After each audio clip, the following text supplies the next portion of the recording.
On m'a toujours dit que j'étais cheap. Et ça ne m'a jamais dérangé. J'ai une vision différente de l'argent. Beaucoup pensent que l'argent part et revient, mais pour moi, une fois dépensé, elle ne revient jamais.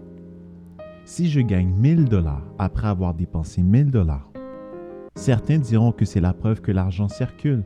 Moi, je vois juste 2000 $ que je devrais avoir et que je n'aurai plus jamais.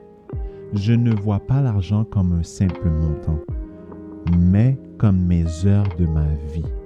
À 18 $ de l'heure, 180 $ représentent 10 heures de ma vie, pas un chiffre. La seule exception, c'est l'investissement, un risque qui peut rapporter ou non. L'argent part, mais peut revenir. Certains diront, mais Biscuit, avec cette mentalité, tu ne dois pas profiter de la vie. Faux. Dépenser 180 $, c'est accepter que ça vaille plus que 10 heures de ma vie, car le temps ne revient jamais. Je ne viens pas d'une famille riche. Demander de l'argent à mes parents me gênait, même s'ils en avaient peut-être. Dépenser de l'argent sur une femme que je ne vais pas épouser est une perte stupide.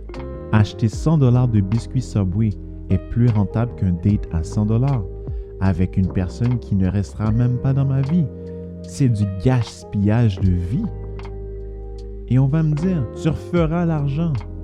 Mais ces 100 $ auraient pu me servir directement pour acheter mes biscuits Subway ou faire profiter à ma femme et mes enfants plus tard. Lui aussi, il veut des biscuits dans le futur, je le sais. Alors oui, j'étais cheap. Les seules dépenses que j'avais à leur offrir, l'essence et l'usure de ma voiture pour me déplacer. On va se parler et apprendre à se connaître. C'est le seul moyen de savoir si un avenir avec toi est possible. Restant honnête, refuser les dates coûteuses faisait disparaître 90% d'entre elles. Une date à moins de 200 $, 50% disparaissait aussi.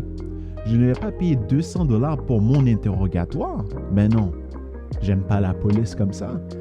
On parle, on échange, et si je sais qu'on n'a pas d'avenir, on arrête tout. Je ne gaspille ni mon temps ni le tien. Il a trop de valeur pour faire ça.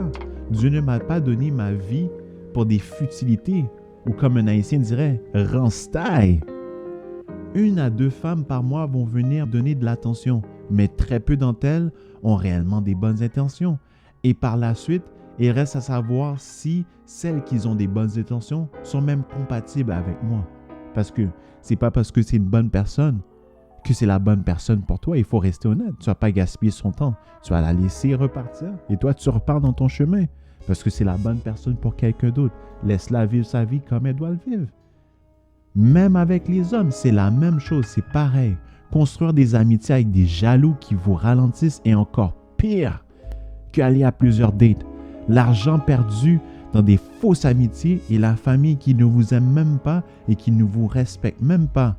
Ces dépenses sont aussi énormes que si j'aurais payé à tous ces dates si j'aurais été un serial dater. Merci bon Dieu, je ne l'étais pas.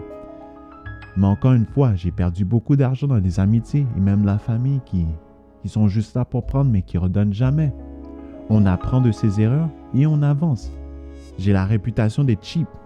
Et alors, quand moi, ma femme, mes enfants profiteront pleinement, vous pourrez être jaloux dans votre coin.